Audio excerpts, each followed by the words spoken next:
From Anshei Sphard-Beth Emeth congregation, it's time to take 10 minutes for Torah with Rabbi Joel Finkelstein. Welcome to our discussion of the counting of the weeks of the Omer. I don't want to talk about the counting of the days of the Omer. I want to talk about the counting of the weeks of the Omer. After all, the Gemara in Menachos, Samach Vav Amud Aleph, 66a, says, Abai Amar, mitzvah min yoma yome u mitzvah min shavui. It's a mitzvah to count the days and a mitzvah to count the weeks. Now, exactly what he means by that is a matter of dispute. We tend to interpret that we should mention the weeks as well. In other words, let's say today is the 20th day of the Omer. So we say today is 20 days, which is 2 weeks and 6 days of the Omer. So we mention the weeks every day that we have an opportunity to do so. The simple meaning is that you only get the mitzvah of the weeks once a week. We just keep track of the weeks every day, but you only get the mitzvah once a week. And there were some Provençal Rishonim who said that you should indeed only mention the weeks on the actual week. So if it's the 14th, you would say today is 14 days, which is 2 weeks. But if you're on the 16th day, you just say today is 16 days of the Omer. Now, Omer mani yome ulo mani shavui. The Omer says, no, I'm not going to count the weeks. I'm just going to count the days. Now, why not? So we mentioned the Rabbi Chaim Soloveitchik was of the opinion that he thought that you should do it Zecher l'mikdash b'churbanu. That Omer thought it's a Zecher l'mikdash. We're just doing this to remember the temple and not how the good old days, how it was so wonderful in the old days, but rather, that's tragically, we do not have a temple. And in order to remember the tragedy, in order to remember what's missing, we need to leave something out. So he leaves out the weeks. So according to that, it's somewhat random. The Rabbi Yerucham perhaps adds a piece to that, where he says, well, look, it says, from the day of the bringing, the waving of the Omer, the measure of barley that starts off this whole process, the Omer of barley, measure of barley that was waved, and then part of it was thrown on the altar. From that day, you count the Omer. And what do you count? Sheva Shabbatot.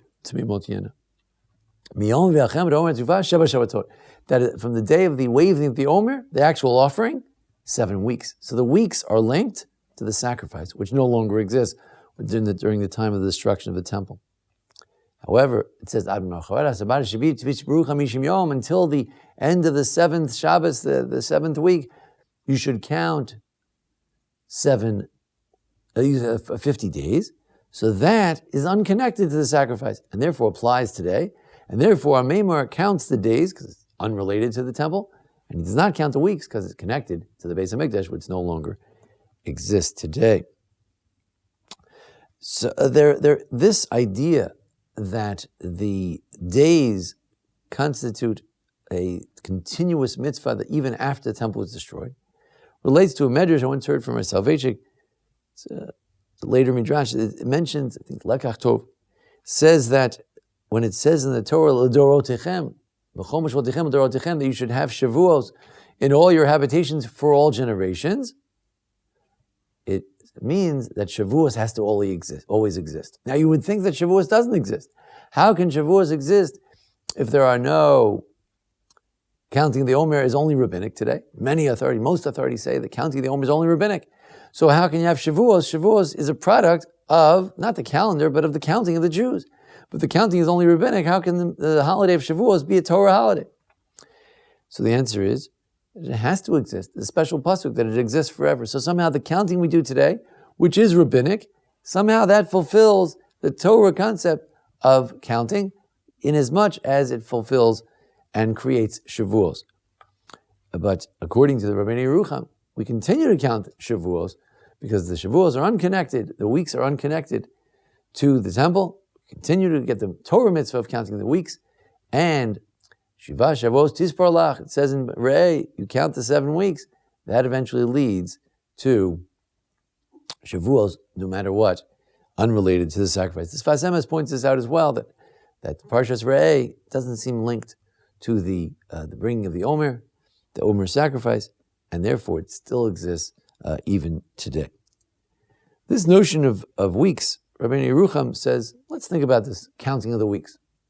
What do we say? We say, on the second week, you say, today is 14 days, which is 2 weeks to the Omer. Have I really counted the weeks? Really? If I wanted to count the weeks, wouldn't I say, today is 2 weeks? I don't say, today is 2 weeks, which is 14 days. Because just to say, which is 14 days, is not saying that today is the 14th day. The important thing is to say, today is 2 weeks. Do you say that? No. So actually, we don't count weeks.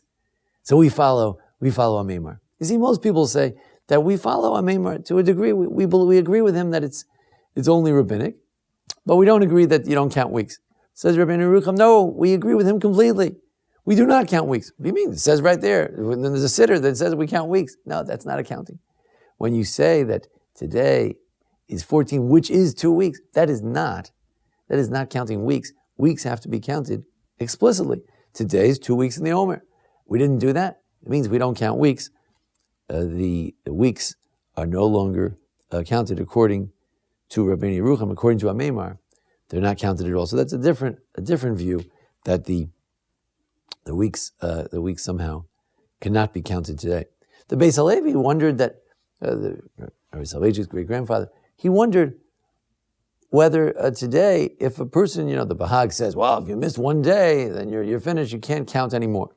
With a bracha, we agree with Tosfot, you can continue counting, but we don't make a bracha in deference to the Bahag, in deference to the opinion that says that you cannot count anymore.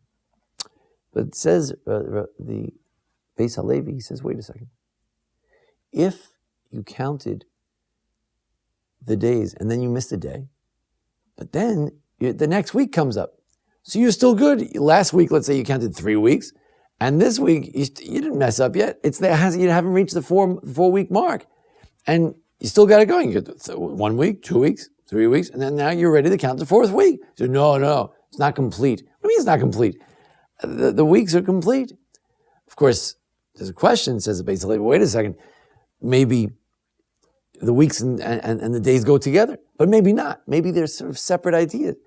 So, on the basis that they're separate ideas, separate mitzvot of some sort, maybe if you forgot to count the days and you didn't count the weeks are still intact, you could still make a bracha on those marks, 4th week, 5th week, and the 6th week, according to the Beis Halevi. So the weeks are kind of different.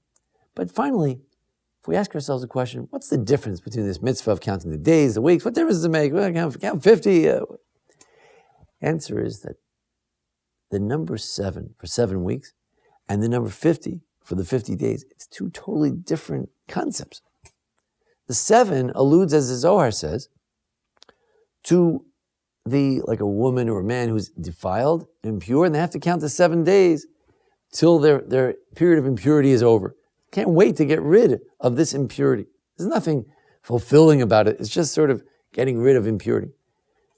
That's what Rabbi Lamb calls Sphard-Beth. You're trying to destroy the days that came before. You're trying to get rid of Egypt and all the Egyptianness that's in you to get it out of your system before Sinai.